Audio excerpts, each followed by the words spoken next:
Hi everyone, सीधी बात no बकवास के दूसरे एपिसोड में आपका बहुत स्वागत है। दूसरा एपिसोड है हमारा भाषावाद पर, लिंग्विज्म पर। पिछले कुछ समय से इस विषय पर जिस तरीके के संवाद, जिस तरीके के वाद हम देख रहे हैं, मुझे लगा कि आप लोगों के साथ इस विषय पर विस्तार से चर्चाएं होनी चाहिए। आज हम इस विषय के सभी पहलुओं को समझने की कोशिश करेंगे, जानेंगे कि भाषावाद क्या होता है, इसका कारण क्या है भारत में, संविधान हमारा कॉन्स्टिट्यूशन क्या कहता है और इसके क्या समाधान होने चाहिए। मैं शुरुआत करने से पहले आपके साथ कुछ भावनात्मक बातें यहां पर रखना चाहूंगा। बचपन में जब माँ हमें कुछ सिखाती थी, बचपन में माता जी के द्वारा जब हमें कुछ बताया जाता था, वो हमारी पहली भाषा में, वो मात्र एक भाषा या संवाद नहीं था, वो एक संवेदना थी। भाषा सिर्फ संवाद नहीं होते, बल्कि एक संवेदना होती है। क्या हम किसी मां की बोली को पराया बना रहे हैं? जिस तरीके का दृश्य, जिस तरीके के घटनाक्रम पिछले कुछ समय से हम देख रहे हैं, चिंता में डाल रहे हैं कि देश की राष्ट्रीय एकता कहीं संकट में तो नहीं आ रही है। हमारे देश में संवैधानिक दृष्टिकोण से 22 ऑफिशियल लैंग्वेजेस हैं, जिसे हम राजभाषा कहते हैं। जी हां, हमारे देश की कोई राष्ट्रभाषा नहीं है। हमारे देश में राजभाषाएं हैं, जिसे हम 22 ऑफिशियल लैंग्वेज के रूप में कहते हैं। लेकिन आपको यह जानकर बड़ी खुशी होगी कि हमारा देश दुनिया में एक ऐसा देश है जहां पर 120 से अधिक भाषाएं विद्यमान हैं और लगभग 1600 से ज्यादा बोलियां हमारे देश में बोली जाती हैं। हमारा देश भाषाई विविधता से परिपूर्ण, समृद्ध और बहुत ही रिच, मैं कह सकता हूं, इस भाषाई संस्कृति से बना है। पर पिछले कुछ समय से तमिलनाडु में जब त्रिभाषा की बात हुई, तो हिंदी को पढ़ाने के खिलाफ मजबूत विरोध हुआ। स्थानीय नेताओं ने, यहां तक कि कुछ स्थानीय लोगों ने भी इसे तमिल भाषा और संस्कृति पर हमले के रूप में देखा। यही घटनाक्रम कर्नाटक में भी रहा, जब हिंदी के साइन बोर्ड और विज्ञापनों के खिलाफ विरोध प्रदर्शन हुए और स्थानीय लोगों ने कन्नड़ भाषा को प्राथमिकता देने के लिए एक प्रकार से विरोध या एक प्रकार से सरकार के सामने अपना मत रखा कि भाई आप कन्नड़ को प्राथमिकता दीजिए। और अभी हाल फिलहाल में महाराष्ट्र में महाराष्ट्र सरकार ने प्राथमिक विद्यालय में त्रिभाषा फार्मूले के तहत हिंदी को तीसरी अनिवार्य भाषा के रूप में शामिल कराया। तब महाराष्ट्र नवनिर्माण सेना और शिवसेना, यूबीटी, उद्धव ठाकरे जी की जो शिवसेना है, इसके विरोध में आंदोलन हुआ, जिसमें मराठी पहले का नारा गूंजा। अब यहां एक बड़ा सवाल यह है कि क्या तमिलनाडु, कर्नाटक और महाराष्ट्र में स्थानीय नेताओं के द्वारा उठाए गए कदम गलत हैं? क्या वह अपनी अस्मिता, अपनी सांस्कृतिक पहचान को महत्व ना दे? खास करके उत्तर भारत में जब इस प्रकार की बातें आती हैं, तो सबसे पहली प्रतिक्रिया यही होती है कि ये नेता अपने राजनीतिक हितों के लिए कार्य कर रहे हैं। कुछ हद तक ये सही भी है, लेकिन हम आज की इस वीडियो में जानने की कोशिश करेंगे कि क्या ये सही है या गलत है। और इसका निर्णय मैं नहीं, इस वीडियो के बाद आप मुझे कमेंट्स बॉक्स में विद तर्क के साथ बता सकेंगे। सबसे पहले तो भाषावाद होता क्या है? भाषावाद का अभिप्राय होता है जिसमें कोई व्यक्ति, समूह या कोई भी स्थानीय लोग अपनी भाषा को अन्य भाषा से श्रेष्ठ मानकर उसकी रक्षा, प्रचार के लिए आक्रामक या संकीर्ण दृष्टिकोण अपनाते हैं। देखो, वास्तविक रूप में लिंग्विज्म के दो पहलू हैं।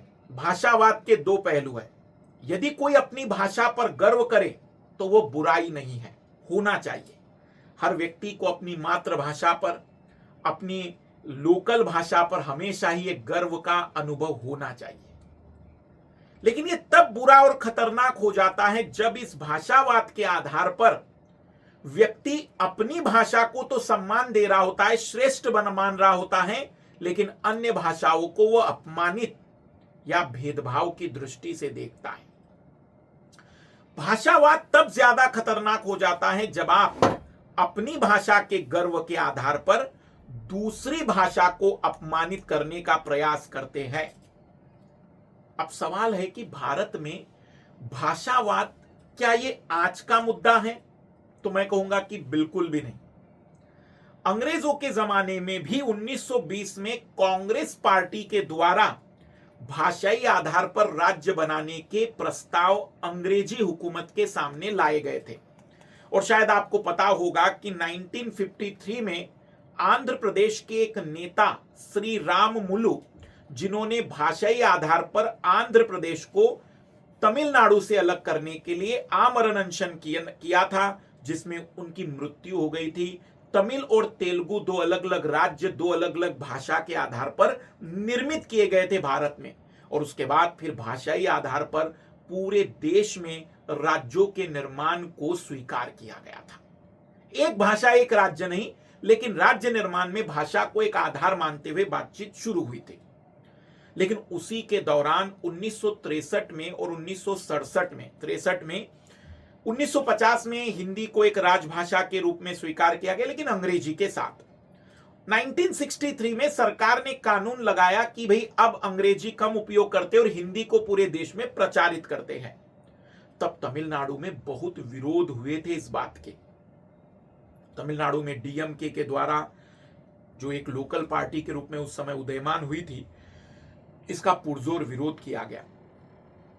महाराष्ट्र में शिवसेना के द्वारा, उसी रूप में आंध्र प्रदेश में एक अलग पार्टी के द्वारा, केरल की अलग पार्टीज के द्वारा, जो लोकल पार्टियां वहां की हैं, उन सभी के द्वारा अपनी अपनी स्थानीय भाषा के लिए एक विरोध प्रदर्शन आंदोलनों की शुरुआत हुई। 1967 में पुनः त्रिभाषा फार्मूले के साथ एक फ्लेक्सिबिलिटी रखी गई। पर हमारे देश में भाषावाद में केवल राज्य का निर्माण भाषा के आधार पर जिम्मेदार नहीं है, बल्कि हमारे देश में भाषा एक व्यक्ति की पहचान, एक अस्मिता की भावना भी है। खास करके राजनीतिक रूप में यह तब ज्यादा उभर कर आया जब वहां की लोकल पार्टियों के द्वारा अपनी भाषा के सम्मान के लिए या अपनी भाषा को महत्व देने के लिए कुछ कदम उठाए गए। गैर हिंदी राज्यों में हिंदी थोपने के डर के आधार पर उन्होंने अपने स्थानीय लोगों को अपनी भाषा के लिए गर्व और अपनी भाषा को ही महत्व देने का प्रयास किया था। हम कह सकते हैं कि भारत में ये जो भाषा के आधार पर आज विवाद हो रहे हैं, ये काफी पुराने हैं और काफी लंबे समय से चलते आ रहे हैं। अगर मैं आपसे कहूं तो भारत में भाषावाद आजादी के बाद से ही लगातार चर्चाओं में रहा है। कभी ज्वलंत हुआ है, कभी बीच बीच में शांत हो जाता है। पर आपको मैं बताऊं कि ये भाषावाद कई देश के विभाजन का कारण बना है। पाकिस्तान से बांग्लादेश के अलग होने में भाषावाद भी एक बहुत बड़ा कारण था।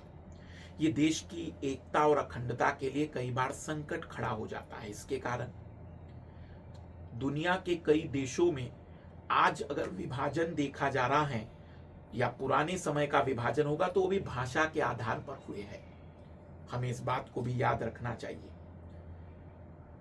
भाषावाद क्या कोई सकारात्मक पहलू भी लेकर आता है? तो हाँ, भाषा के आधार पर लोग अपनी भाषा के संरक्षण के लिए कदम उठाते हैं, अपनी भाषा में फिर लगातार साहित्य का सृजन करते हैं। प्रशासन भी स्थानीय भाषा में जब होता है तो लोगों के साथ बेहतर कनेक्टिविटी बना पाता है, और जब मातृभाषा में ज्ञान दिया जाता है तो वास्तविक रूप में बच्चे के सीखने की क्षमता ज्यादा बेहतर मानी जाती है। पर भाषावाद नकारात्मक रूप से भी प्रस्तुत होता है।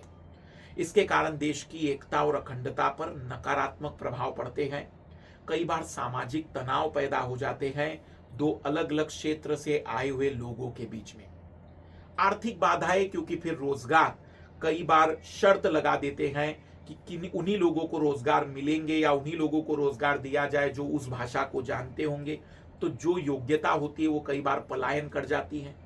और राजनीतिक दुरुपयोग कई बार अपने राजनीतिक पहचान को स्टैब्लिश करने के लिए, जब उन्हें लगे कि क्षेत्र में हमारा राजनीतिक प्रभाव कम हो गया है, जब कई बार स्थानीय राजनीतिक पार्टियों को लगता है कि उनका दबदबा कमजोर हो रहा है, तब वो भाषा को अपने राजनीतिक लाभों के लिए हथियार के रूप में चुनते हैं।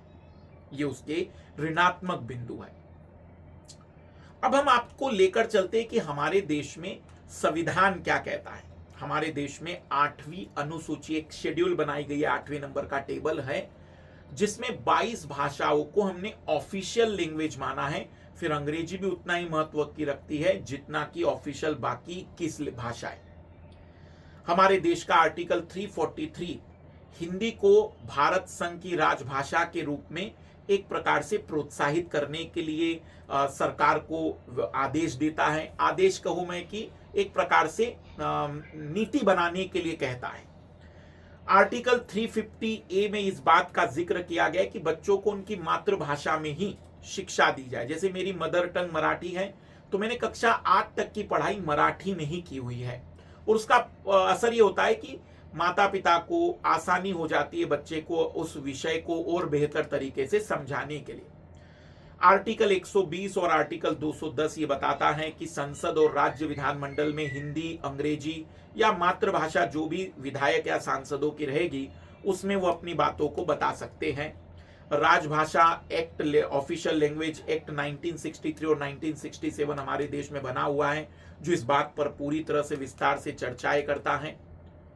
पर अब सवाल है कि वर्तमान में जिस तरीके का ये विरोध उत्पन्न हो रहा है, हमें इसके लिए क्या समाधान ढूंढना चाहिए। देखो, मां की ममता की क्या भाषा होती है, मुझे बताया आप लोग। कोई बच्चा अगर मां को अम्मा कहे, आई कहे मराठी में, मां कहे या मम्मी कहे अंग्रेजी में, तो क्या प्यार बदल जाता है? क्या चेहरा बदल जाता है? कई बार तो प्यार की जुबान आंखों से समझी जाती है, और कई बार तो कुछ भावनाएं बिना किसी संवाद के, बिना किसी शब्द के भी समझी जाती है। भारत एक ऐसा देश है जहां हर 100 किलोमीटर पर भाषा, पानी और लोग बदल जाते हैं, खान पान बदल जाता है, लेकिन दिलों में एक भावना होती है कि मैं भारतीय हूं। हिंदी हो, तमिल हो, तेलुगु हो, मराठी हो, हर भाषा में भारत बसता है। अगर हम सब अपनी मातृभाषा से प्यार करें, ये गर्व की बात है, लेकिन किसी और की भाषा को नीचा दिखाए, किसी और को बलपूर्वक कोई भाषा सीखने के लिए मजबूर करे, तो न केवल ये गलत है, बल्कि हमारी संस्कृति नहीं है। मुझे नहीं पता कि राजनेता क्या राजनीतिक हित प्राप्त करेंगे, लेकिन मैं जो भी उन राजनीतिक पार्टी के कार्यकर्ता है, जो भी उनके समर्थक है, मैं उनसे केवल खुले दिल से एक बात कहना चाहता हूं, हमें अपनी मातृभाषा पर गर्व और प्रेम होना चाहिए, लेकिन दूसरे व्यक्ति की भी तो अपनी मातृभाषा है, उसकी भी तो अपनी माता की भाषा के प्रति गर्व है। वह किसी कार्य को कर रहा है और उस कार्य में यदि किसी भाषा की आवश्यकता है, जैसे कंप्यूटर के लिए C++ और जावा की जरूरत होती है, तो मैं कहूंगा कि उसे सीखना चाहिए, पर वो प्रेम पूर्वक, बलपूर्वक भाषाएं सिखाई नहीं जा सकती। भाषा गौरव हो सकती है, हथियार नहीं। आइए एक ऐसा भारत बनाएं जहां हिंदी बोले तो तमिल मुस्कुराए, मराठी गाए तो कन्नड़ झूमे, हर जुबान में एक ही सुर गूंजे, भारत माता की जय। याद रखिए, भाषा का मतलब जुड़ना है, तोड़ना नहीं। भाषा का मतलब संवाद है, विवाद नहीं। भाषा को द्वंद्व नहीं, संवाद का माध्यम बनाइए। हम सब एक दूसरे की जुबान ना बोल सके, लेकिन कम से कम उसका सम्मान तो कर ही सकते हैं। अगर कोई महाराष्ट्र में मराठी से प्रेम करे, ये गर्व की बात है। तमिलनाडु में तमिल से प्रेम करे, ये गर्व की बात है। कन्नड़ वाले कर्नाटक वाले कन्नड़ से प्रेम करें, केरल वाले मलयालम से प्रेम करें, तेलंगाना और आंध्र प्रदेश वाले तेलुगु से प्रेम करें, पंजाब में पंजाबी से प्रेम हो, हरियाणा में हरियाणवी से प्रेम हो, राजस्थान में राजस्थानी से, गुजरात में गुजराती से प्रेम हो, और बंगाल में बंगाली से, असम में असमी से, मणिपुर में मणिपुरी वालों को अपनी अपनी भाषा से प्रेम हो। ये हमारे देश के लिए बहुत अच्छा है। लेकिन इस प्रेम में हम किसी से नफरत ना कर बैठे। इस प्रेम में हम ये समझे कि देखो, वास्तविक रूप में वह यदि उस भाषा को नहीं जानता है, मुझे आप बताइए, आप कभी जरूरत ना पड़े, लेकिन हमारे देश के किसी नागरिक को फ्रांस जाना पड़े, हमारे देश के किसी व्यक्ति को जर्मनी जाना पड़े, ऑस्ट्रेलिया जाना पड़े, अमेरिका जाना पड़े या ब्राजील जाना पड़े, और उस व्यक्ति की पिटाई इस कारण से हो जाए क्योंकि वो वहां की स्थानीय भाषा न बोल पाए, तब मुझे बताइए आपको कैसा फील होगा। खास करके कार्यकर्ताओं से मैं बात करूंगा। क्या आपको लगेगा कि आपके बच्चे की पिटाई सही कारणों से की गई, कि उसे जर्मनी में कंप्यूटर इंजीनियरिंग के लिए नौकरी मिली थी तो उसको कंप्यूटर इंजीनियरिंग आना चाहिए जरूरी था, कि जर्मनी पहले आना चाहिए वो जरूरी था? भाषाएं हमारे लिए एक माध्यम भर है, पर जो योग्यता, जो कार्य है, वो ज्यादा जरूरी है। देश की एकता और अखंडता भी ज्यादा जरूरी है। इसके समाधान के रूप में मेरे विचारों में त्रिभाषा फार्मूला अपनाते समय किसी भी राज्य पर दबाव ना डाला जाए, अनिवार्य ना किया जाए, और हमेशा त्रिभाषा में पहली भाषा मातृभाषा रहे, दूसरी भाषा उसकी अपनी विकल्प चुनने का मौका दिया जाए, तीसरी भाषा वैज्ञानिक दृष्टिकोण से भी बताओ कि जो लोग अधिक भाषाएं सीखते, अपने बच्चे को अपनी मातृभाषा के साथ साथ 2 भाषाएं और सिखाइए। इससे उसकी गणितीय अभियोग्यता, उसका एनालिटिकल एबिलिटीज, उसके पढ़ने लिखने की क्षमताओं में बहुत वृद्धि होती है। ऐसा वैज्ञानिक रिसर्च से भी परिणाम आते हैं। स्कूलों में बहुभाषिक शिक्षा को बढ़ावा मिले, और ऐसा नहीं कि गुजरात में हिंदी को बढ़ावा मिले, मैं कहूंगा कि राजस्थान में गुजराती, कन्नड़, तमिल जैसे विकल्पों को भी उपलब्ध कराया जाए। क्यों ना हम तमिल भी पढ़ने का एक विकल्प दें राजस्थान और यूपी में, ताकि वहां की भाषा को भी वो बच्चा आसानी से जान ले। जैसे तमिलनाडु और कर्नाटक से हम उम्मीदें करते हैं कि वो हिंदी को स्वीकार करे, हम भी स्वीकार करते हैं कि हिंदी भाषी राज्यों में भी अन्य भाषाओं के विकल्प दिए जाए। सभी भाषाओं के सम्मान के लिए जागरूकता, और जो खास करके पढ़ा लिखा वर्ग है वो जागरूक होकर भले ही यूट्यूब पर या किसी प्रकार के वीडियो के रूप में विरोध ना करे, लेकिन वह चर्चाएं करे कि भाई भाषाओं का ज्ञान होना अच्छी बात है, लेकिन किसी को केवल एक पर्टिकुलर भाषा ना आए और आप उसे थप्पड़ मार दे इस बात पर। आप इमेजिन करिए कहीं आपके साथ ऐसा ना हो जाए जब आपको इलाज के लिए या किसी अन्य कार्य के लिए किसी अन्य जगह जाना पड़ जाए, क्योंकि डॉक्टर की कोई भाषा नहीं होती है, क्योंकि मंदिरों में या मस्जिदों में या कहीं पर भी भगवान से, अल्लाह से, गॉड से आप किसी और भाषा में नहीं, अपने मन की भाषा से बात करते हैं। डिजिटल सामग्री में भी अलग अलग भाषाओं के विकल्प उपलब्ध कराए जाए।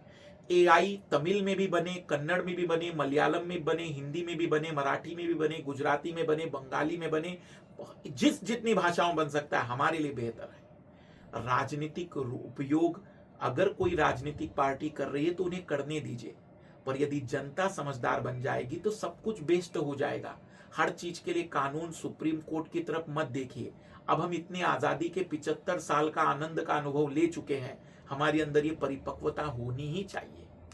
सबसे बड़ी बात जो मुझे लगती है कि भाषा को अपनी पहचान, अपना सम्मान, अपना गर्व बनाइए, लेकिन किसी के अपमान करने का तरीका मत बनाइए।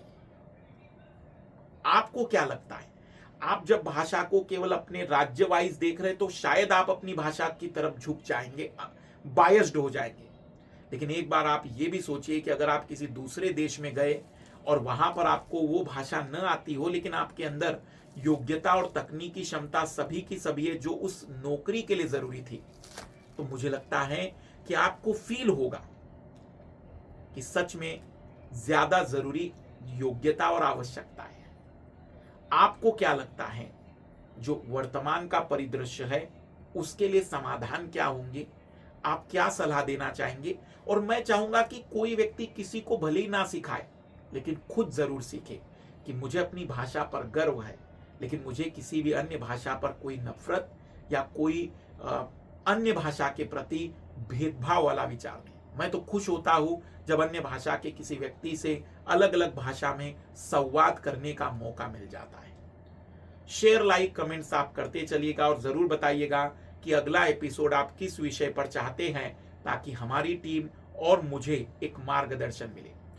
यह सीरीज आपको कैसी लगी, इस वीडियोस को शेयर जरूर करिए ताकि लोगों तक बातें पहुंचेगी तो संवाद बढ़ेंगे और विवाद कम होंगे। सभी को बेस्ट ऑफ लक, बाय। यदि आप जुड़ना चाहते हैं अनअकैडमी के साथ तो मात्र 19,999 प्लस 12 मंथ तक का फ्री एक्सटेंशन। अगर आप 1 साल का सब्सक्रिप्शन लेंगे तो एक्सटेंशन थोड़ा सा लिमिटेड होगा, 2 साल 3 साल के अकॉर्डिंग एक्सटेंशन बढ़ते जाएंगे। याद रखिएगा कि जब आप सब्सक्रिप्शन ले रहे हैं तो केवल एक बैच नहीं ले रहे, आपको जितने नए पुराने सब बैच अवेलेबल किए जाएंगे। 12 और 20 जून से कई सारे ऑप्शनल के बैच स्टार्ट हुए हैं जिन्हें आप ज्वाइन कर सकते हैं। कई सारे नए बैच स्टार्ट हो चुके हैं, कई सारे नए बैच स्टार्ट हो रहे हैं, और प्लस, आइकॉनिक और कॉम्बो जैसे 3 ऑप्शन आपके पास होते हैं। आइकॉनिक का मतलब होता है सारी कक्षाएं रहेगी, प्लस में कुछ एक्स्ट्रा चीजें आपको मिल जाती हैं। कॉम्बो में ऑप्शनल और जीएस दोनों मिलता है।